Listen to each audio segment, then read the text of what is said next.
আমি একটি আছড়া কাগজের কিছু অনার্থক আঁকিবুকি, হয়তো কিছু বিচ্ছিন্ন শব্দের অনির্বাণ শোক, দলছুট কতক ঝিঝি পোকার সন্ধ্যাকালীন গান। তবে তবে একদা আমার সামগ্রিক কিছু অর্থ ছিল খানিক মুগ্ধতাও।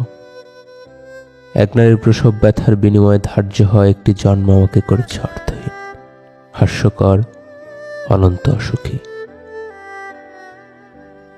শরতের আকাশের এক ফালি শুভ্র মেঘের ন্যায় দিগন্তের নীলিময় ক্লান্ত আমারে অসার ছুটে চলা।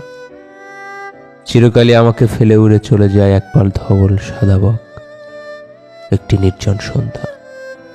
অতীতের কোনো বাস্তুহারা গোধূলির কাছে ফেলে এসেছে আমার একটা গোটা জীবন। আমি স্রষ্টার অনুগ্রহে অপেক্ষমান এক অবিচল নক্ষত্রের দৃষ্টি, প্রার্থনায় বিনষ্ট একজোড়া কম্পমান হাত কোনো মুসল্লির।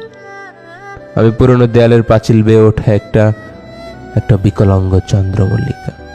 আমাকে আজন্ম পিষে চলে যায় এক সারি পিঁপড়ের দল। ক্রমশই আমাকে ছাপিয়ে দীর্ঘ হয় আমার দীর্ঘশ্বাস। আমি পাণ্ডুলিপির পাতায় জড়িয়ে থাকা বিষণ্ণ কোনো দৃশ্যপট, প্রেয়সীর প্রস্থান পরবর্তী শোকতপ্ত কোনো ঝলসানো হাহাকার। আমি বুক পকেটে নিয়ে ঘুরে বেড়াই কিছু জোনাকি পোকার হতশ্বাস।